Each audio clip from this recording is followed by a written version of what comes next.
Today, we will be talking about energy code enforcement challenges and opportunities in rural communities. This webinar is part of the Building Energy Codes Program webinar series from the U.S. Department of Energy. And I'm just going to go through a few logistics before we get to our speakers. So as I said before, this webinar is being recorded. A video of the webinar will be available online in about a week, and I can email that out to you all. I'll email you the link. It will just be the web page for the webinars where we'll post that along with the PDF presentation. The presentation, we are still getting that uploaded, so I apologize. Usually it's available to follow along, but I'll let you know when we have that up if you wanted to follow along. Otherwise, I'll have that available later for y'all. And then we will have a Q&A at the end of the webinar. So if you could please put all your questions in the Zoom Q&A feature, that would be great. We'll be keeping track of all the questions there, and we can make sure that we get your questions answered by the speakers at the end. It'd be great to put the name of the speaker that you want to ask the question to as well, if possible. That way we know who to direct it to at the end of the webinar. Yeah, please feel free to ask questions at any time, and we'll get to those at the end. Finally, we have CEUs available. So you can get AIA LUs, and then we also will offer a certificate of completion for self-reporting to other organizations. So we'll provide that link later in the webinar. I'll put a link in the chat. All you have to do is open that up and fill out the form with your name. And if you're an AIA member, provide that AIA number for us. So keep an eye out for that, and you'll be able to fill out that form for a couple of days as well, as long as you click on that and make sure to fill that out. And we'll get that certificates to you and all that next week if possible. So one last little plug for me. As I said, this is part of a larger series that we put on. So every month on Thursday, the third Thursday of the month, we have a webinar series. Here are some of our past sessions. All of these are available to view the recording video, and you can also find the slides for all of these on our webpage that has all of the webinar info on it. You're obviously at this one, 321, the Energy Code Enforcement Challenges and Opportunities in Rural Communities. We have another one next month I wanted to point out that is about the intersection of energy codes and electrical codes. That's on the 18th, so make sure to register for that. We'll have a little break for a couple months, and then we'll be back with some more topics in July, so stay tuned for that. Skip through this one, and now I'm gonna pass it off to Tess Studley, who is with NEEA, who's going to introduce our speakers, and then we'll hear from our lovely speakers. Off to you, Tess. Thanks so much, Corey. And thanks to PNNL and the DOE Building Energy Codes Program for inviting us today to the webinar and for putting on a great series this year. So I'm Tess Studley, a program manager of Energy Codes training at Northwest Energy Efficiency Alliance. I'll be moderating today, and I'm going to introduce the speakers and the topic. Next, Corey. Thanks. First, I'll just give you a quick overview of who NEEA is. NEEA is one of the regional energy efficiency organizations covering the Northwest part of the country. It's a regional alliance of more than 140 Northwest utilities working on transforming the market for energy efficiency. This slide represents just a few of NEEA's funding utilities, and we also help support energy code development and trainings on the energy code in our Northwest states. Next. We have a great lineup of speakers today. Excited to bring folks on to speak about rural communities and energy code enforcement. First, from Shums Coda Associates, we have Hope Medina, who is an inspector, plans examiner, instructor, and consultant that specializes in energy and sustainability codes. She holds multiple international Code Council certifications and designations, including Certified Sustainability Professional. She has great experience serving on committees on code development, such as ICC, the International Green Construction Code, and the National Green Building Standard Consensus Committee, just to name a few.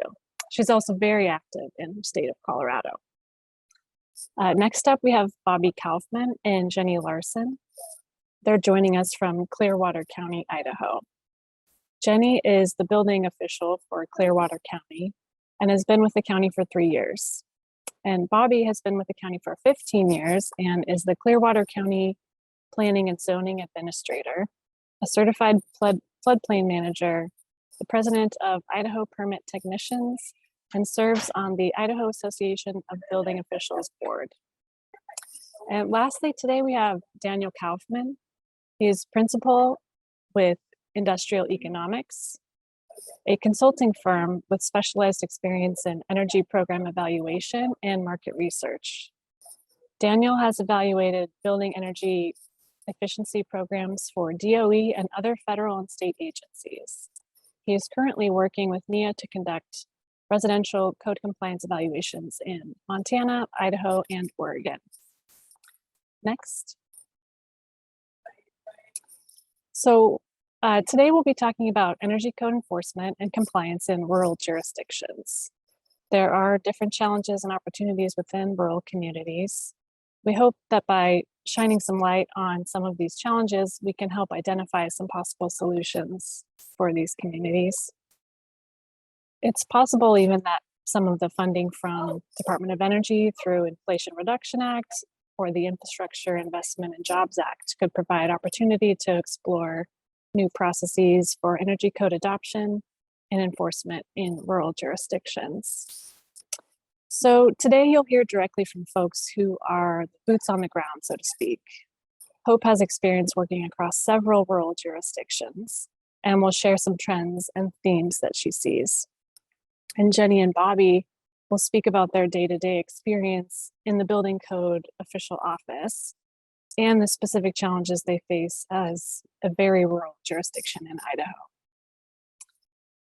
Additionally, NEEA is currently working with Daniel, as I mentioned, and his team at Industrial Economics to complete 2 residential energy code field studies in Idaho and Montana. We're using the Department of Energy methodology for those, while also exploring the use of permit data as an alternate methodology to determine code compliance. So Daniel will share some lessons learned so far, as we are still in the preliminary stages of these studies, and we'll speak to the differences in code compliance between urban and rural areas.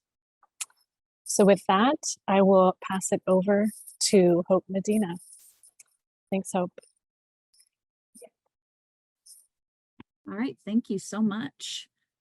So I'm going to talk to you about some of the experiences I've had in my efforts in several rural communities in a few states and how they're addressing some of these components and what they need to do to really kind of be successful, and kind of a little bit of how things came together but also fell apart at the same time. So next slide, please. Okay, so unfortunately, the often situation that happens is there's a statewide mandate that goes out, and it doesn't matter which state that you're in.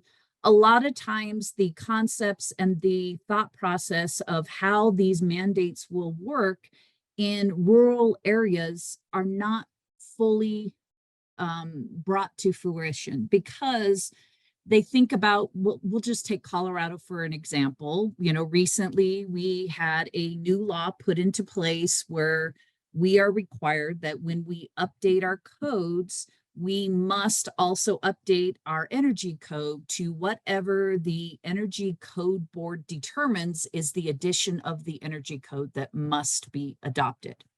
Now, when all of this was talked about and thought of, you look at all the available resources that you have in the Denver metro area or even along the I-25 corridor. But as you step away from those specific areas, it's a drought.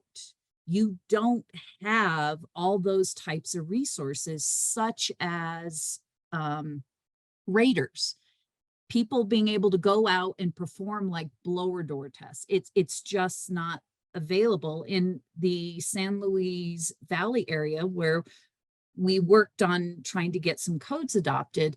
For them to get a rater to come out and perform one blower door test would cost them $2,500, plus their time for travel and travel expenses is basically what they had found out, because they don't have those resources readily available.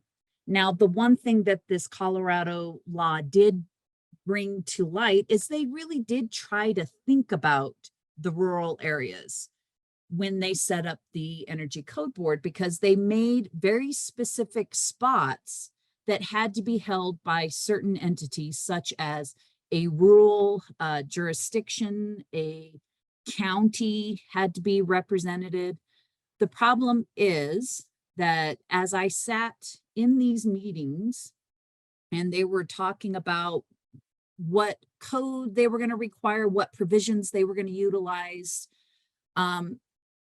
they really didn't think about, how it would affect the rural areas. And there was only one person that I will say stepped up every single time something came in, not to be negative as in we don't want to do this, just the reality is it's not available for these rural areas, down south, on the western slope and so forth, because she was a mechanical engineer and had dealt with this in those particular areas. She kept saying over and over again, this is not viable in those areas. And it was not taken to heart. But what I will say is, with all the rural areas that I've worked with, I've mentioned to them, if you ever come across this person, please thank them, because they truly had your efforts in their, or their thoughts in their efforts. So I have just found that a lot of times states don't think about those areas. Next slide, please. But then you do have states, as I contradict myself now, then you do have states that will actually take into their rural areas into account when they're doing their adoptions, such as a state that currently kind of sits in a very peculiar type of situation where they have a few pockets that are heavily populated, and there are resources there to kind of enforce basically the energy code as a whole. The majority of the state is all rural, and those resources and that workforce is not available. It's just not there. So in their adoption, they made it mandatory for things like blower door testing and duct testing in those heavily populated areas where those resources are available. And there's no reason why they can't do it. It's mandated. But in those rural areas where there's nobody that can get to those areas within 7 hours of a drive, their solution was, you got to follow the table that's in the code, and you also have to fill out this visual verification form. And the idea is that, for the next 3 years, they're going to try to build up the workforce so that they will have people in those particular areas that can go out and do the blower door testing and can do the ductwork testing. But they also went from a jump of being on an extremely old code and jumped to the 2018, and then now just currently adopted the 21. So they went from where it wasn't even required to, it was required in a couple of locations for a couple of years. And now they're trying to make it so that it'll be looked at throughout the whole state. But they are also, because of taking into account their rural areas and trying to develop the workforce, they don't qualify for some of the funding in that federal funding for adopting the 21, because they had to amend those couple of areas because of how their law is set up. as far as if it's adopted, they have to fully enforce it, but they don't have the capability to fully enforce it. So they were trying to balance the two. And because of that, you know, they're kind of somewhat being punished, but not because there's on both sides of the spectrum, it's out of their control type of deal. So next slide, please. So we know that a lot of times rural areas are incredibly underserved, and it's not necessarily just resources as far as being underserved. They're underserved beyond, you know, having code books or having a network set up. They're also underserved in their training. And I'm going to give you an example. A few years ago, we work with Excel Energy. They really try to provide free training and resources throughout their territory here in Colorado. And one of the things that they had set up is they didn't want all of the training to only be in like the Denver metro area. They had it set up that you did so many for the Front Range and so many that was outside of the Front Range. Now, one of the areas that we reached out to was the city of Alamosa. It's south, west. It's kind of in the middle of nowhere. It takes a long time to get there. It's really underserved. It has one person in the building department who wears many, many hats, which many rural communities are and have established for their staffing. And I said, hey, I've got some free training. Would you like to have it? He jumped on it and he's like, you know, that's like a 6-hour drive for you to get here to perform this training. And I'm like, I understand that. Are you interested in it? And he was so happy that somebody would actually offer training that I'll tell you, even though it was the energy code and they were on an incredibly old energy code down there that wasn't really getting enforced, that training had a list a mile long for registration because they were so thirsty to get any type of training and education down there that it was really highly sought after. Problem was COVID hit. So then we weren't allowed to do it in person and it switched over to virtual, and we still had a good viewing, I guess you could say, of it. But because of that one outreach, it really turned into a whole lot of opportunities. And part of that turned into is we offered to do a friendly visit. Let's see what type of resources, you know, maybe you are in need of. And they really jumped on that. And not only did the city of Alamosa jump on it, word spread in the area very, very quickly that we were offering to have these friendly visits. They're circuit rider visits, but we call them friendly visits, and just see where we can help fill that void for them. Next slide, please. So ultimately, what ended up happening with that, if you'll click, is that the San Luis Valley Regional Cohort became in existence. So we have Alamosa County, Rio Grande County, Conejos County, Castilla County, Del Norte, Saguache County, Town of Saguache, Center, Monte Vista, South Fork. All of these communities band together to create this cohort. And the idea of this cohort was they were going to adopt codes and they were going to go to the 2018 codes, which they were allowed to do at the beginning of this process. So they were going to adopt the 2018 IRC, 28 IBC, 28 IMC, and the 28 Energy Code, 2018 Energy Code. Next slide, please. Now, the reason why they wanted to do this approach, click please, is because, if you can just click through all of them if you would, is because they wanted to adopt newer codes. They wanted to adopt newer codes for actually quite a few reasons. One is we had communities that did not have any building codes whatsoever, so they wanted to adopt some newer codes. And then there were some communities that were on extremely old codes, like 06, 03 and wanted to move to the 2018. They also wanted to kind of share the workload in doing this because it's a lot of work.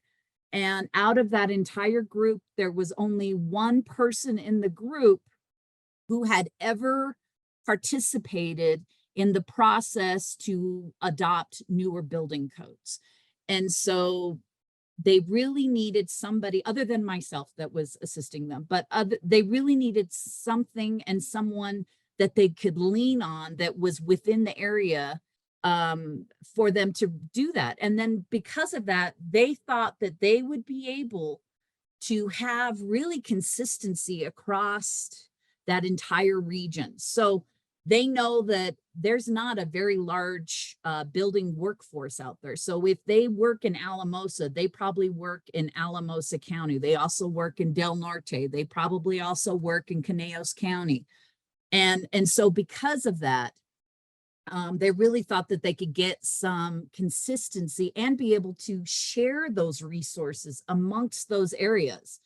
And it also allowed for them to be able to share learning experiences. This is what I have found, let's do this. And it ultimately really helped in getting any types of codes or the thought of codes being adopted. Because if each community probably would not have adopted newer codes on their own. It wasn't probably going to happen unless it was through that cohort approach. Next slide, please. And you can click through them too. In the approach, you saw the list of communities. Most of the communities were able to adopt those newer codes, and 2 of those communities had never, or actually, I'm sorry, 3 of those communities had never had any building codes adopted at all. So this was incredibly new. And to be able to get 3 more communities onto building codes and new building codes at that was just wonderful. Now, we did have 2 communities that did not adopt ultimately in that process of all the community outreach. They ultimately decided that they were not going to adopt and continue to be on 0 building codes altogether. So it's not like they had older codes, they have none. And they are continuing to have the no building codes. And I'll tell you, I was at all of their outreach. I was at their study sessions, their council meetings, commissioner meetings, whatever the case may be. And for that particular community, I was there getting yelled at for 2 hours straight about how dare I, and it's like, I'm not the one saying to adopt the codes. You guys wanted to adopt codes. I'm just trying to help you out. But you know, there's not much you can do with that. And in this process, what they did is they established a phased implementation plan, which is fantastic because they really are starting off at 0. And there is no reason why you can't take little baby steps, right? If you build a really strong foundation, then you're going to have a wonderful energy efficiency program that you're going to have within these building communities. And they were able to really get through all of this because they had support from the local utility program, which was Excel's building code support program, was able to assist them with this. And then because of all the outreach that had happened with everybody, the Council of Government got involved and started providing resources such as their grant person to try to get them money and funding to establish, you know, kind of what their goals were, because they wanted to be incredibly supportive. Next slide, please. Uh-oh. Oh, there we go. So a lot of times people say, well, they just need to adopt new codes and just go with that. But the reality is there is a lot involved with this. And if we just take a look at the communities that had never had any codes at all, right? There's a lot that they have to establish. It's not just, all right, we've adopted codes, we're good to go, right?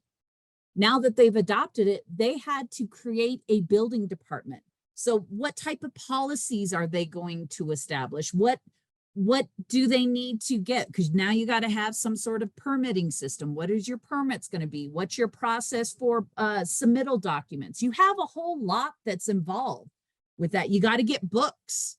Most of them were utilizing ICC's free digital codes to get the word out and put it in their ordinance and had it there readily available, but very few had actual physical books. They didn't have money for books because they had no building department, or they had a building department, but they have no budget other than basically covering the salary.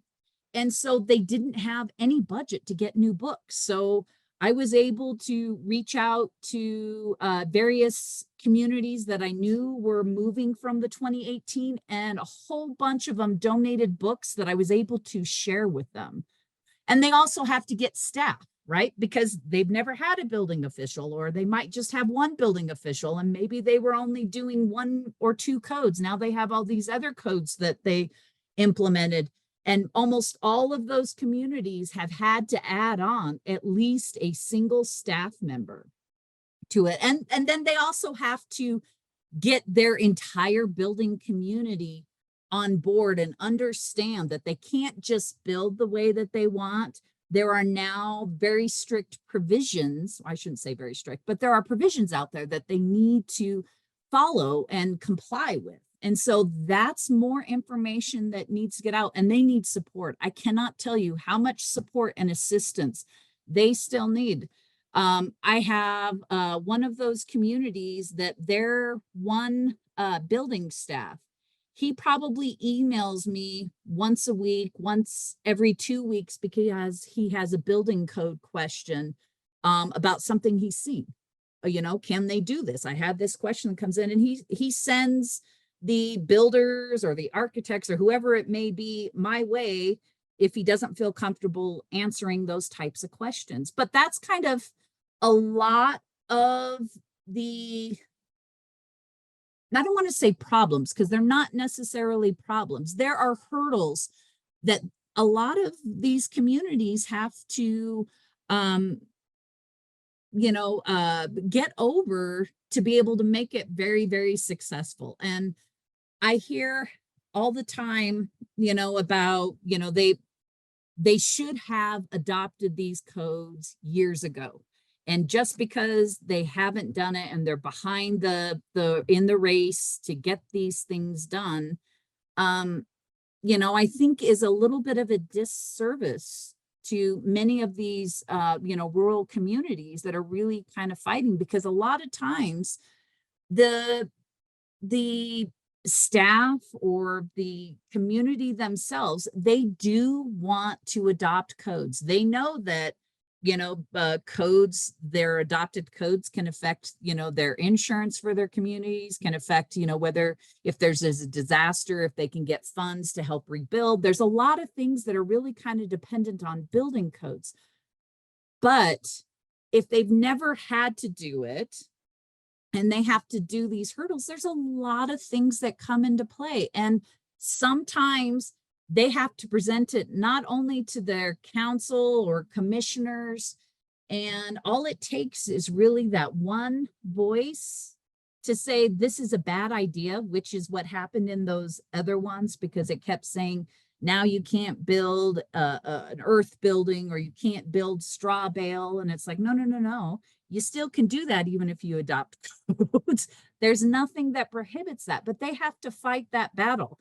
And the reality is, we're talking about, politicians. Most of the time, they're not very familiar with, the various aspects of the building community. And they have to listen to what their constituents want them to do. And so sometimes they're not able to get over that hurdle. And I think we need to stop trying to maybe punish or, really hold them accountable because they're not wanting to move forward, and take them by the hand and show them all the positives that can actually happen when you adopt these newer codes and you get energy efficiency. Because I will say that's one of the things that they strongly emphasized was, you know, just the energy efficiency component of it and the utility bills and how that can affect their utility bills and what's going on with there. And in fact, one of the meetings that outreach meetings that we were in, that particular room was built without any energy codes. And I'll tell you, I was dripping in sweat as I was presenting to all of them, not because they were yelling at me, which they still were, but because that room had like zero energy efficient to it. And it was about 96 degrees and everybody was sweating in that room. And I wanted to say, see, if we had built this building to the energy code, we'd all be comfortable as you're taking the time to yell at me about things. But that's it. That's all I have to say. So thank you. Oh, and this is me. You have questions, reach out to me anytime. Thanks so much, Hope. We'll go ahead and pass it off to Bobbi and Jeni. So I'm Bobbi Kaufman with Clearwater County. I've been here going close to 20 years, and I've been in part of the building department mainly for the last 15. I am Jeni Larsen. I'm the Clearwater County building official. I've been with the county for about 3 years, but in the building department as a building official for about 2. I've been working on residential. The county doesn't have a lot of residential, so I mostly just do commercial. Don't have a lot of commercial. We mostly handle residential inspections and code enforcement, plan review, kind of the whole shebang. So, Okay, next slide. yeah. Clearwater County is expanding. There's just over 12,000 parcels at 1.5 million acres. There's about 7,000 homes. That says 6,000. I updated that because there's about 1,000 manufactured homes. The cities within the county, there's 4, I would say, major cities or actual cities, but we have 8 different zip codes throughout because county lines don't line up where they should. We've got an average drive time for our inspections about 35 minutes because we have an hour and a half, 40 minutes to Elk River. We've got 7 minutes right here in town. We've got 40 minutes up to Weippe area. So it takes a lot of time to go out to do these inspections and to enforce these areas because you have gravel roads that lead nowhere that you don't typically drive on for any reason. And then, let's see, average drive time. Building department issued about 220 residential permits in 2023 for some type of living space. The assessor's office typically picks up about 1/3 of what we issue. And it's been growing the last few years. We have a lot of challenges with these residential permits because a lot of times they're bunkhouses, cabins, studios, shouses, apartments, manufactured homes, additions, change of uses, and single family homes that might not necessarily be on permanent foundations and energy efficient because they want to live in them temporarily for one thing or the other. And I say temporarily because that's what they tell me, but it's not temporary because it sits there for years and years and years. The struggle with them is that they don't want to, they come in on skids or on wheels or like shipping containers, the hickory sheds. They don't have a foundation. They're not really designed to have a foundation, but people are turning them into homes, and I'm requiring them to bring it into the energy efficient or have a solid building envelope and meet the energy code with the insulation and how they're running their piping and electrical. And it's it's fun. So I wanted to express that. If you want to go to the next slide. So Clearwater County is unique, maybe not unique to other rural counties, but here at the county, we issue the permits for residential, commercial, and location, which is your manufactured homes. And then Public Health Idaho North Central District issues the septic permits. And then the state of Idaho, which is the Idaho Division of Building and Safety, or was the Idaho Division of Building and Safety, is now the Idaho Division of Occupational and Professional Licenses. They issue the electrical, plumbing, and mechanical HVAC permits. This gets kind of hard with the energy code side because the state issues the mechanical HVAC permits, but as the county, we enforce the energy code. So it gets really challenging to communicate each of these requirements to meet the energy code and how our paths cross. And really, this is basically a plan review type of situation where we don't always even actually know at the time of the permit what kind of heat source they're going to have because we don't issue that permit. We ask people, but of course, nobody ever changes their mind. Next slide.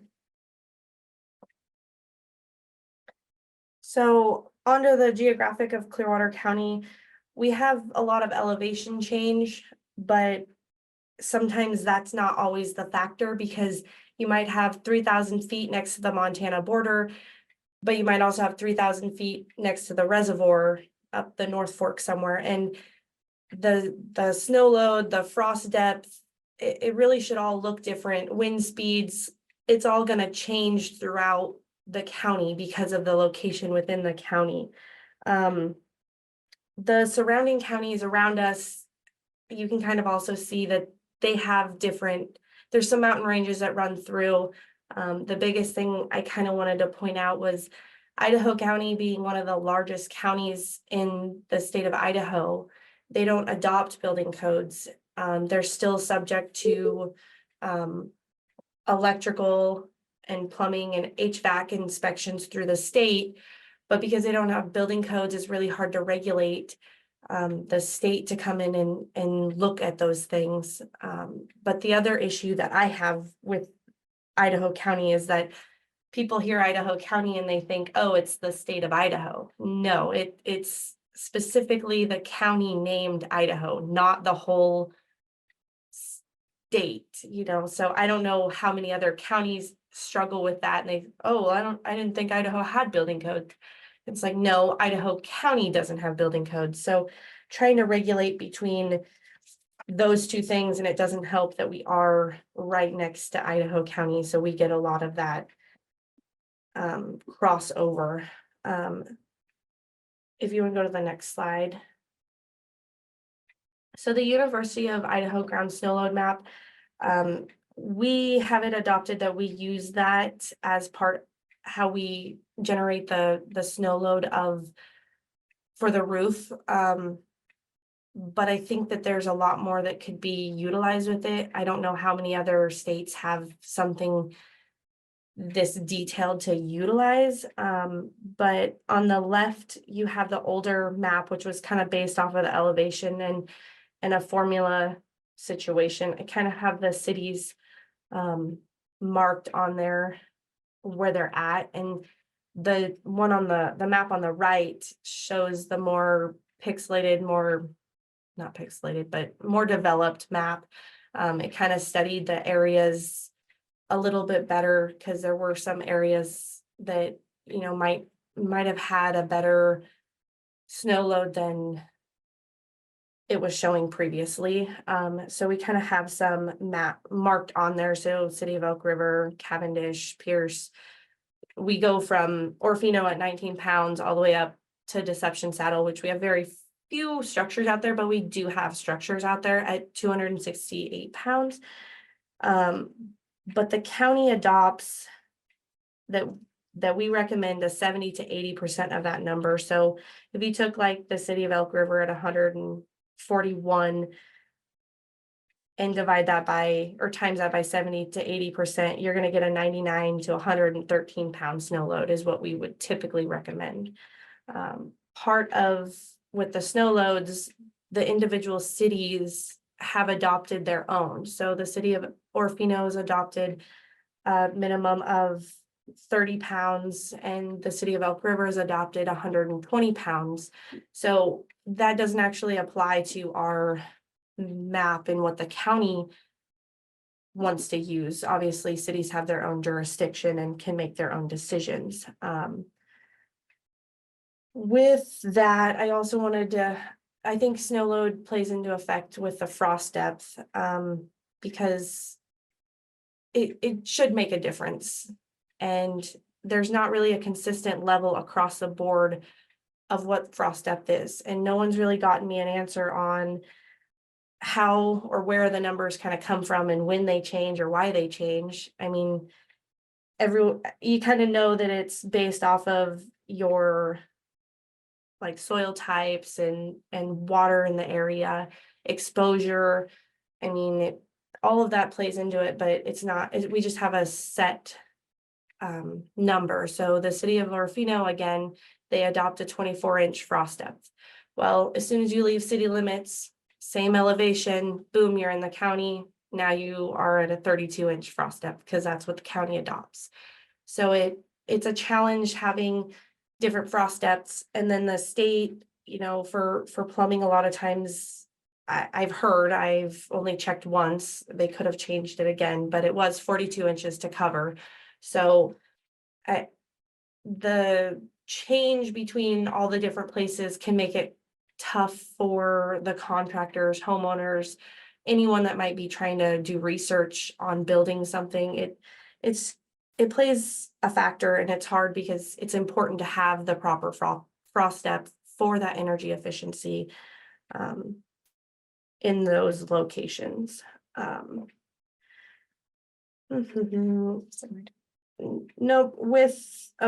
did you want to do the manual? So another thing that kind of comes into play here and the energy code is we have these different ground snow loads marked on the map, but you can tell that with the higher elevation, you're going to have more snow and the temperature changes.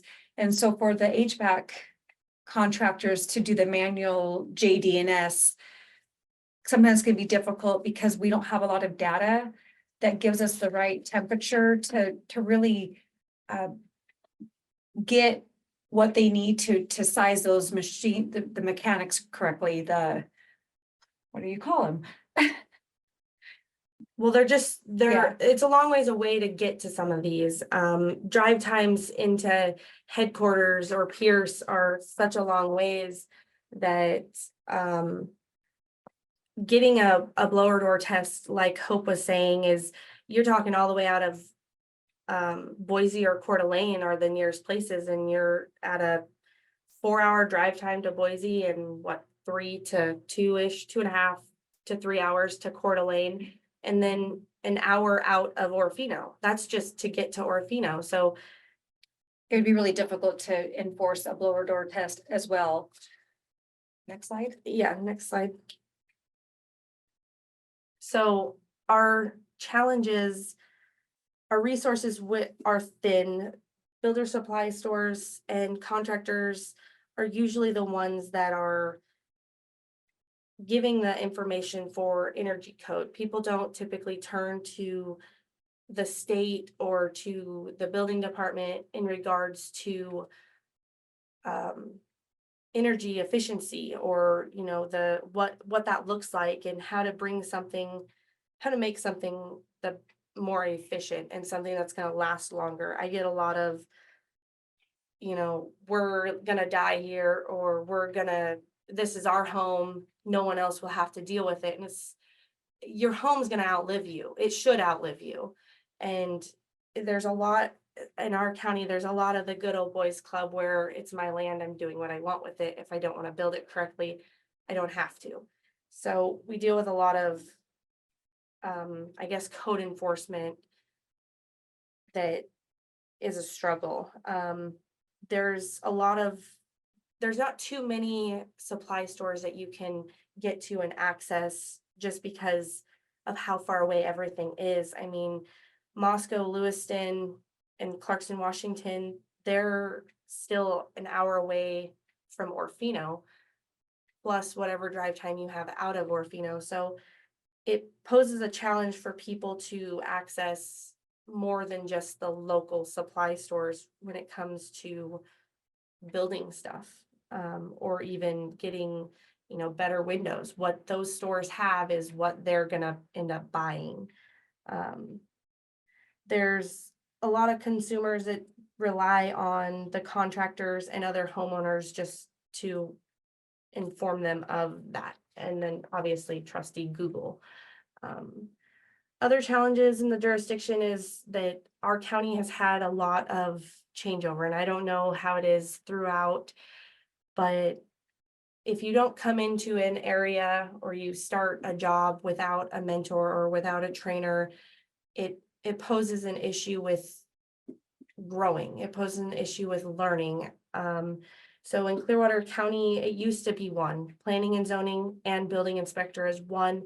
They kind of separated them out back in 2007 and they hired a part-time building inspector. 2020, they finally went to a full-time building inspector, but he left within 2 years. Not sure why, but then I ended up here in the position and I've embraced it and I'm learning and I'm thankful to have Bobbi to show me the ropes and where to go and who to talk to. You know, I would have had no idea about Idaho if it wasn't for her. I would have never been a part of it because I wouldn't have known. It's not, unless they would have reached out to me, or, I mean, even like this energy code, without people reaching out and helping these areas that don't know, it poses a challenge for people to grow and create plans and develop the areas. So just positions being filled without any knowledge of the job. And then we also struggle with some areas have a community development center where it's more grouped in one. You've got your planning, building, addressing, GIS, maybe even emergency management, all wrapped into one area so that they communicate properly. But Clearwater County is not like that. So we get a lot of phone calls wanting an address or wanting a map about those.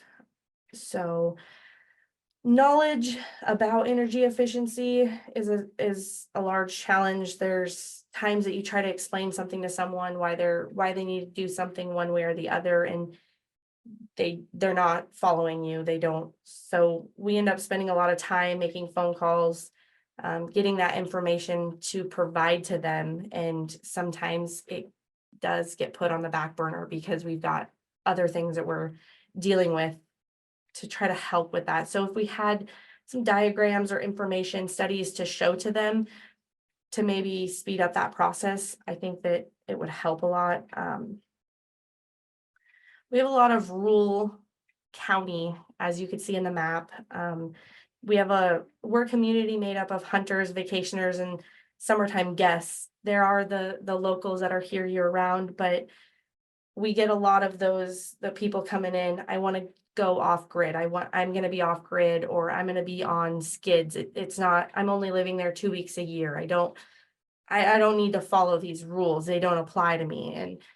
And trying to get them to understand that those are important, not just for you, but for the next person that buys that and says, I'm going to live here full time. Making a long lasting house. That's the pictures to represent that, you know, people don't think that, they think that once they leave that house leaves, and that's not how it works. So I think having a res check, an Idaho res check, or something that we could get them or provide to them and say, hey, you know, you meet this, you can do it the way you want as long as you're within these guidelines. Because at the end of the day, I don't have time to sit there and balance out, okay, if you use R19 in the walls, you can use you know, a larger R value in the ceiling or better windows and still meet the energy code. So if you want to go to the next slide. At the top. So things that could benefit everyone, again, is trainings that everyone can go to. Again, as Hope said, pre-COVID, our local energy circuit rider, he came around. Honestly, I had no idea about energy code really either until that energy code, our energy circuit rider came and visited us, and we had trainings and we talked about it and we understood why it was important. A lot of people don't actually, they don't view energy code like they do the other codes because they say it's not a life safety code. However, there are some controversies over that. We also believe the energy code obviously makes it where our homes are more energy efficient, and that's what we want. Something that could really help too, just creating a standard checklist, something that would help us go through and be able to do a checklist that's prescriptively to meet the energy code.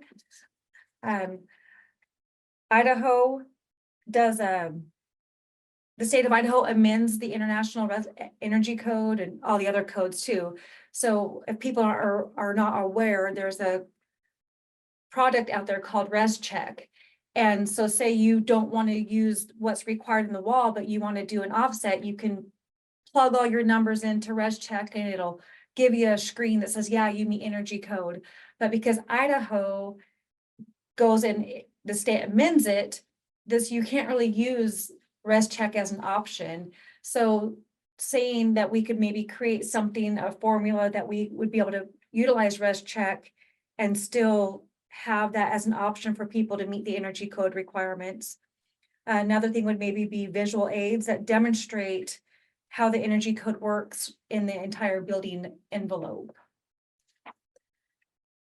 Let's check. So along with other meetings to bring all different inspectors and contractors, installers together, even just on a conversation basis, trainings are amazing, but sometimes maybe even just having that time to communicate those issues and have a similar enforcement throughout.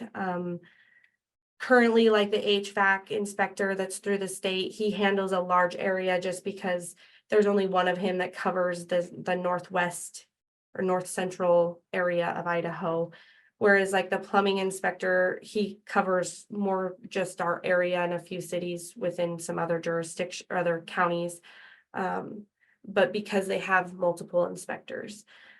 It is something that the state is talking about, the state of Idaho is talking about doing is passing a law or rule to be able to allow the counties to do plumbing and electrical inspectors. But the issue with a lot of that is these jurisdictions don't have the money or the funds to pay for someone that essentially needs to go through an apprenticeship to be able to inspect that type of stuff.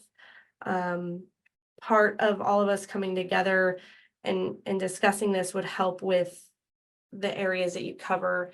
I've made calls out at sites before, like, hey, you need to insulate your water pipes better, but it's not my realm, so they don't want to listen to me because that's something that the plumber should have called. And trying to cross over, people know that we don't communicate, we don't work together, so they use it against us. And I'd like to be able to work together better and understand all of that. Basically where the energy code plays into your jurisdiction and whether the state or county doing the job, but we all know how to address the issue and make suggestions throughout. So that's really all I had. Do you have anything else, Bobbi? Yeah, so just really, I guess our biggest challenge is, and probably for a lot of rural areas, is just the communication. We'll put our video back on. Communicating with people, trying to have everybody on the same page and try to just do the best we can and explain why energy code is important and to do our jobs. So that's all we got. Thank you. Thanks so much, Bobbi and Jeni. Appreciate that overview of your county. So next up, we have Daniel Kaufman. Great, thank you. I'm going to be taking a slightly different perspective. The two previous presentations have really presented the voice from the ground about what is happening in rural communities and some of the challenges and opportunities associated with code compliance in rural areas. I'll be speaking from an evaluation perspective on compliance assessments best practices in rural communities, drawing on recent experience from two ongoing studies with NEEA. Next slide, please. So today I'll be covering three topics related to compliance assessments. The first is differences in the availability of permit data to assess energy code compliance in urban and rural areas. Second is lessons learned about using permit data to study code compliance and how far permit data can get us in the states of Montana and Idaho specifically. And the third is the use of on-site inspections to supplement permit data and some of the challenges and limitations associated with the statewide on-site inspection methodology related to drilling deep into what's happening in more rural and harder to reach parts of the states. As I said, my presentation draws on information from two ongoing code compliance evaluation studies that we are currently conducting with NEEA in the states of Montana and Idaho. So what I'll be sharing today are emerging findings. These reports are not yet published. And of course, what I'll be speaking about is based on experience in our experience in these two states. Next slide, please. So our starting points with NEEA in both Montana and Idaho has been to see how far we can get with permit data. And the reason for starting with permit data is that this can be a cheaper and less time-intensive process for really for all concerns than on-site inspections. If there's readily available permit data with energy code compliance information, and we can use that existing data, the thought is that we won't need to go out and spend a lot of time conducting on-site inspections, asking homeowners to let us in to, or rather home builders to let us in to conduct inspections, and so forth. And what we found early on in both Montana and Idaho is that there are certainly some opportunities, but also a number of challenges with using permit data to assess energy code compliance. The first challenge is that not all jurisdictions issue building permits. In Montana, there are 87 permit issuing localities based on US Census building data. But of those 87, 41 of those localities do not issue building energy permits. The state law in Montana does require that new homes be built up to code regardless of local enforcement status. But the state does not regularly conduct inspections for energy code compliance at homes in areas without local enforcement. And so in practice, this requirement is often largely unenforced. And these 41 localities that don't issue building energy permits and that don't conduct their own inspections tend to be located in the smaller and more rural jurisdictions within the state of Montana. In Idaho, building on what Jeni and Bobbi were speaking about with Idaho County, we identified at least 3 counties that don't issue building energy permits. They certainly issue plenty of other types of building permits, but not specifically building energy data. So one challenge just right off the bat is that not all jurisdictions that we would like to, where we'd like to be able to look at energy code compliance have permits. Even in jurisdictions that do have permits, we found that the permit data is typically easier to get from the larger urban areas compared to smaller rural areas. And there are several reasons for this. First, the larger and more urban areas more often have online permit data portals, electronic online portals that someone like me or other researchers can access to pull energy code data without actually having to make any requests specifically of the local code department, because the information is available online.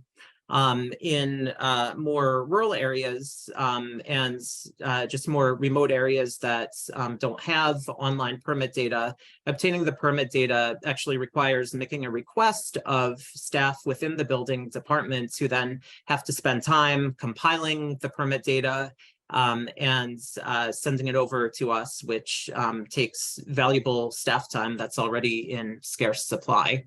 And then finally, we found some smaller and rural jurisdictions that only have paper records. So in that case, there's even an additional step of having to first pull paper files. And then if they were to be, sent to us, say by email, actually scanning the information, which would take quite a bit of time.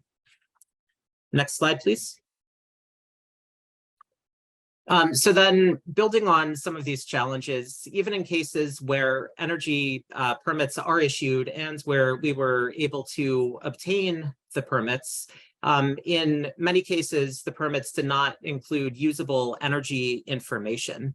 Some permits did not have any energy code information specifically.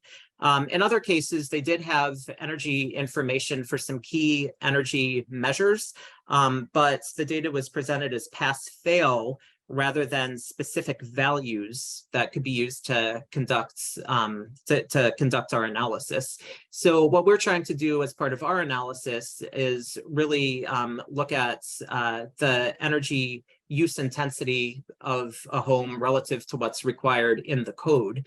And to do that, we need to know the actual values, whether that's the R value of insulation or air changes per hour for envelope tightness.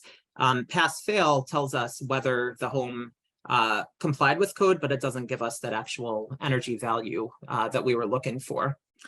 Importantly, and really building on what both Jeni and Bobbi and Hope talked about in their presentations, some code officials indicated that they were just unable to fully check certain aspects of the energy code. And this came up particularly around conducting blower door tests. One code official in Eastern Montana, for example, told us that he can't do blower door testing because there's nobody located within 3 hours of him that has that capability. And that certainly resonates with what the other presenters have been sharing today, just in terms of capacity challenges and long travel distances and costs associated with that. And then finally, we found that really for many of these challenges, in general, the challenges tended to be more prevalent in the rural, particularly rural and harder to travel to areas compared to the more urban and accessible areas. Next slide, please. So this slide summarizes what we requested and what we were ultimately able to obtain in terms of permit data in both Idaho and Montana. So in Idaho, we contacted 40 jurisdictions. We ended up receiving permit data that we were able to use in our energy code compliance study from 12 jurisdictions. Of those 12, 8 were urban and 4 were rural. In Montana, we contacted 21 localities that do local inspections and enforcement for energy code compliance, and we only received usable information from 1 jurisdiction. In other cases, we either received permit data, but it didn't have energy code information, or we received a response, but the response was that the data wasn't available or wasn't the type of data that we were looking for. And in other cases, we either received refusals or people did not respond to requests. Next slide, please. So again, drawing on what we've learned so far in Idaho and Montana, this slide and the following summarizes some of the lessons learned about trying to use permit data to study compliance. First, as I said before, permits are often unavailable or lack energy code data in areas where compliance may be the lowest, in the more rural or difficult to enforce areas. These are also often the areas with the least permit availability. And so this also brings up a question about the extent to which the permit data that we do have can accurately tell us about compliance. If the jurisdictions that are able to provide permit data for our study are the same jurisdictions that have the most active enforcement, the most access to inspectors and resources and technology, the permit data may actually overestimate compliance for the state as a whole if we aren't capturing what's happening in those rural areas that are less able to provide permit data. Also, this issue that I mentioned before about pass or fail versus actual energy code values is a real challenge for understanding what is happening in terms of building construction practices and some of the compliance challenges on the grounds. When we receive permits that have pass or fail values, almost all of the values are always passing values, which isn't surprising because in order for the permit to ultimately be issued, the inspector needs to determine that the home complies. What this doesn't tell us is how many homes initially failed on one or more of those key values and had to make a correction. That information would be really important in terms of understanding compliance challenges, education or training needs, or the need for additional resources. But that information just isn't provided in the final permits when we only see pass or fail. And so what did we end up doing in our study based on these findings? So in Montana, based on only receiving usable permit data from one jurisdiction, we concluded that the permit data would not support our compliance study. And so we've recently pivoted to a fully on-site inspection-based approach. In Idaho, we determined that permit data can be used up to a point, but it needs to be supplemented with on-site inspections. Next slide, please.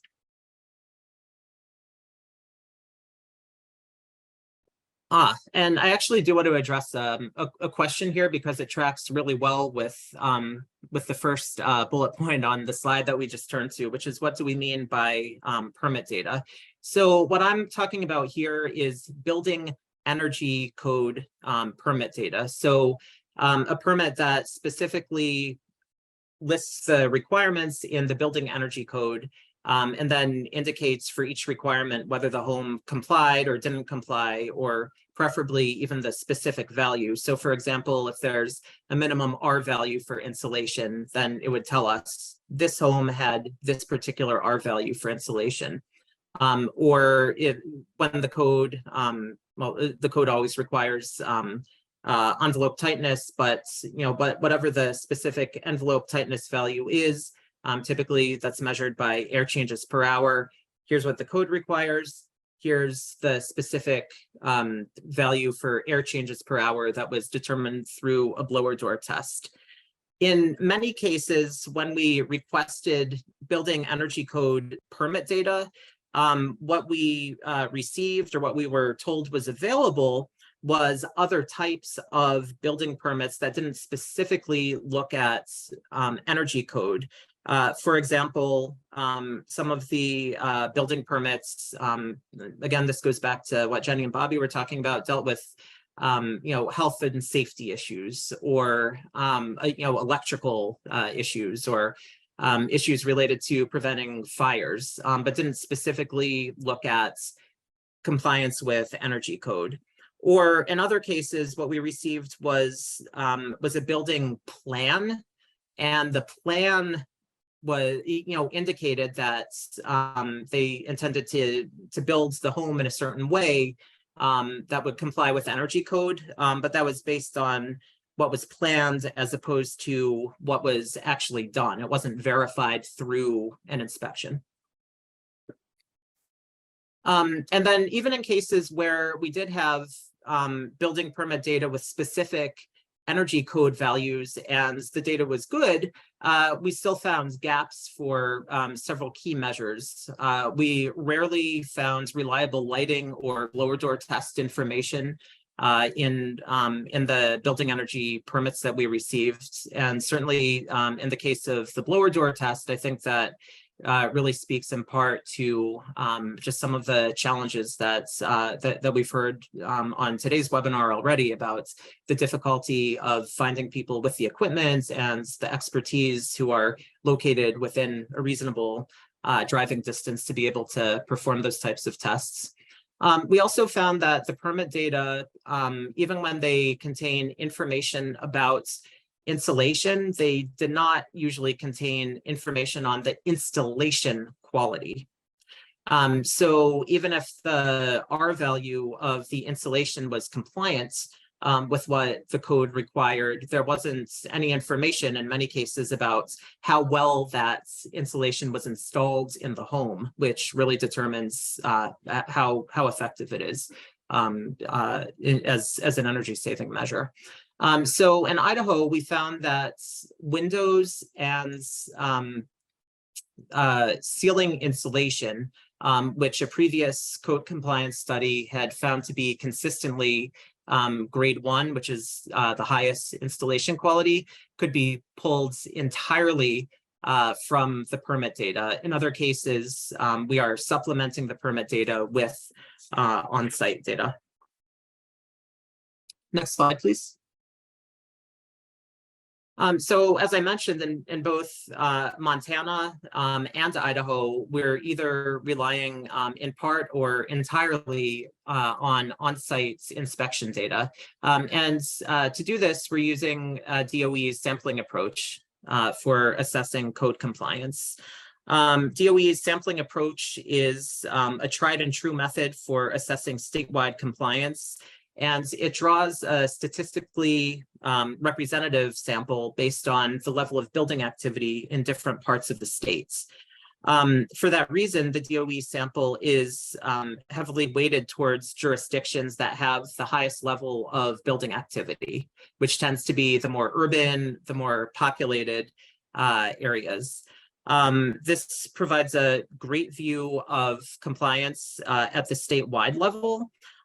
But it doesn't provide that really in-depth, detailed look at what's happening specifically in rural areas or allow us to compare compliance in rural parts of the state with compliance in urban parts of the states. And although rural jurisdictions, particularly those smaller jurisdictions in remote areas, may not represent a substantial share of the state's overall building activity, they are an important piece of the market due to potential differences in building practices and compliance levels between small rural areas and larger urban centers. And as the previous presenters have also underscored, understanding differences in rural areas is key not just for assessing code compliance, but also to really understand specific challenges, training needs, education, and resource needs in rural and underserved parts of the states. Next slide, please. So just to quickly provide an example of the on-site inspection approach and what I'm saying about, wanting to get a deeper view into what's happening in rural parts of the states. What I'm sharing on this slide is our Idaho sampling plan. The first column location is representative of actual counties that were included in the on-site inspection plan for Idaho. The second column indicates the climate zone, which is also part of DOE sampling considerations. 5B means cool, dry, 6B is cold, dry. Idaho has a combination of both types of climate zones. Third column is number of homes in the sample. And then the last two columns show the county population and the population rank. So for example, County A has a population of just under 500,000 and it's the most populated. Note that of the 44 counties in the states, the smallest counties are not represented in the sample at all. the lowest population rank drawn in the sample was ranked 28th, which leaves a lot of counties without any representation in the sample plan. Again, this is appropriate for looking at statewide compliance, but it doesn't pick up on what's happening in those smaller, less populous rural areas. And so part of what we are doing with NEEA in Idaho and Montana is trying to make sure that we get out to some of those more rural and harder to reach areas. Next and last slide, please. So drawing some overarching conclusions from our experience assessing code compliance in Montana and Idaho so far. As we've said, smaller and more rural areas do not always issue permits. This reflects differences in enforcement approaches and capacity. Even when permits are issued, the data is often hard to access. And again, this reflects barriers related to the lack of online portals, the use of paper records, and limited staff time to compile permit data. We've seen that the permit data does not consistently address energy code or contain energy values. And in Montana, we've concluded that the permit data really can't be used to assess energy code compliance. In Idaho, some gaps exist that we're filling through on-site inspections. And then finally, the on-site inspections can help to fill gaps, but we have to make sure that we try not to lose sight of what's happening in small or rural areas, which tend not to be as represented in samples that look for statewide compliance. So that concludes my presentation. Thank you. Thanks so much, Daniel. And to all of our speakers. We have a few minutes for some Q&A. There's some really good information being shared in the chat. So thanks for everyone participating there. Daniel, I'll just jump in. There is one question around inspections that came up. Since that's fresh up here, there's a question: how many inspections during the construction process are needed to verify the compliance to ensure all? I believe it's 7 measures are captured for the compliance studies. Yeah, great question. So overall, each measure needs to be inspected 63 times. 63 is the number of observations on each of those 7 key measures that allows us to draw statistically representative conclusions based on the data. The nuance is that certain measures can only be observed during certain stages of the building construction process. So we typically differentiate 2 stages of the building construction process. One is the rough-in stage, the other is the final stage. There are certain measures that can only be observed before the walls go up. There are other measures that can only be observed during the final stage of construction. So what that means is, at minimum, we need to conduct at least 2 times the number of, we need to conduct inspections that are at least 2 times the 63 required observations, if that makes sense. And as a general rule of thumb, what we found is that we need to conduct about 2 to 3 times as many inspections as we need to collect observations. So essentially up to 189 inspections. It can be considerably less, particularly if we're able to get out to homes and observe multiple measures at a single home. But we're looking at, you know, a good number of inspections. Thank you. And we have a question for Hope in the chat. Do you have real world examples of kind of taking the politicians by the hand, as you described, and showing them the benefits of improved energy efficiency codes? Like, question, is it field days, data on cost savings with presentations or citizen testimonials, et cetera? We had quite a few approaches that we did in this particular area. One of the best things that we did is we had a lot of kind of private sessions with the city council where it wasn't open for public comment. So it could just kind of be that one-on-one where they were able to ask the questions that they needed to know. We also provided them with like a list of all the resources that were available. We developed a lot of documentation and a lot of technical documents to assist the community. So we showed them those. We developed the phased implementation plan, plus what the submittal documents were required by the various energy compliance pathways and how it fit in with that phased implementation plan. So we're able to provide them with a lot of resources. The other thing that we did is we did give them various points of data, utility bills, when things change, energy costs and so forth.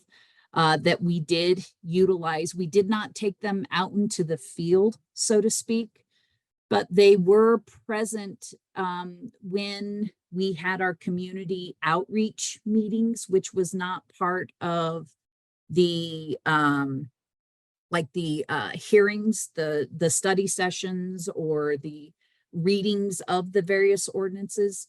We were able to incorporate why we were doing this, what the intent was, how it was a benefit across the board.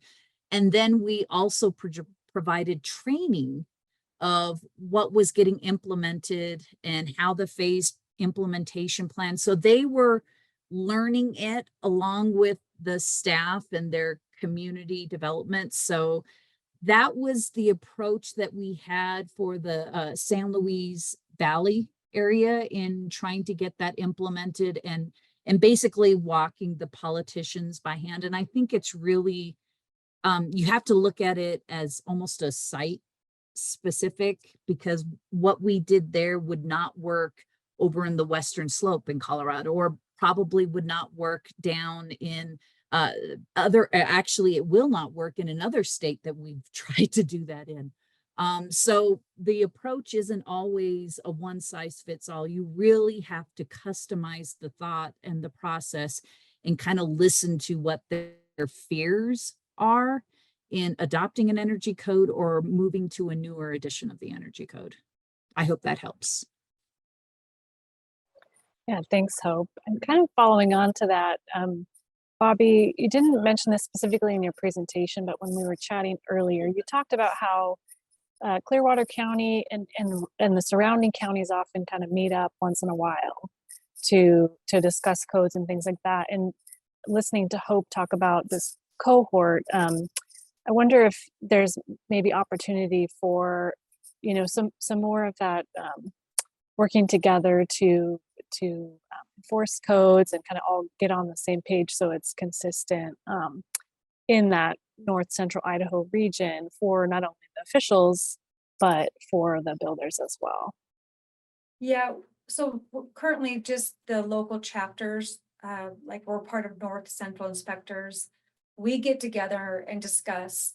And because Idaho and Washington border each other, sometimes we have people that come over. So to try to make sure that we're all interpreting the energy code the same way. But no, we do need to reach out, start involving those elected officials and the contractors and trying to have more what you would call town hall meetings to try to educate. It's really nice when we're there. It's gonna sound funny.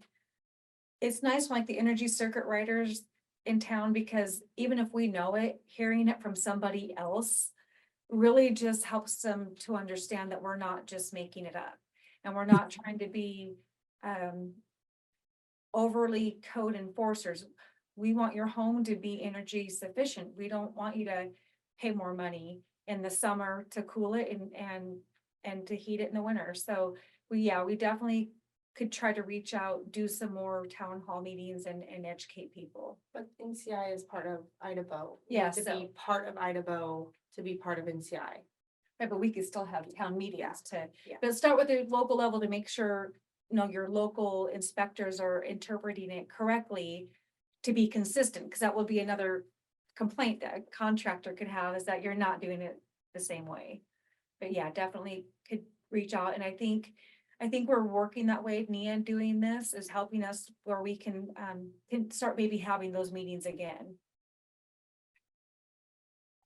Thanks, Bobbi. And Hope, you talked about, through the program you're working on, you providing support in Denver area, but then also driving down to Alamosa, 6 hours away. Can you talk, I know we just have a couple minutes, but maybe briefly about the structure of that program? Like, is it a statewide, to maybe give folks some ideas of how they can build a program that's consistent across the state and providing that longer term support for jurisdictions? Sure. We're really lucky in Colorado because we have had a pretty supportive, our Colorado Energy Office. They've been pretty active for years in trying to get, energy codes enforced, compliance all across the state. The program that was supporting the San Luis Valley is actually one of the local utilities. Xcel Energy has been providing resources and training on the energy codes for all of its territory in Colorado for well over a decade. We're probably looking at like 15 years that they've been doing that. And so this last go around, they expanded it, and the utilities out there are really trying to reach the building communities and trying to be considered as a resource and not necessarily that speed bump in things like, oh, you're making our utility bills so high now. And it's like, but we're trying to help you by showing you how we can help support your energy efficiency efforts. So the program here in Colorado, and they do it in other states also. And with their efforts, there's a lot of demonstration of how that energy efficiency has really kind of grown with all of these types of resources that they've been providing. Great, thanks so much. Well, I think that concludes our webinar for the day. Corey, I don't know if you have any last minute. I know you've posted some information in the chat about CEUs, but I just want to say thanks again for having us. Yeah, this has been so great. Thank you guys. I've been off camera listening intently. All the presentations were wonderful. We had some great questions, so I hope you guys found it helpful too. Yeah, all I really had is click that link if you want your CEUs. We'll get that for you guys by next week. We'll have a recording next week. The PDF of the presentation is up there if you want to look through that again. And then next month on April 18th, we'll be having another webinar around the intersection of the energy code and the electrical code, talking about decarbonization. And look up the National Energy Codes Conference that DOE is hosting in May. Have a lot of great presentations at that conference as well. So that's all I got. Thank you all for being here, and hope to see you at another webinar in the future. Thank you. Thank you. Thanks, everyone.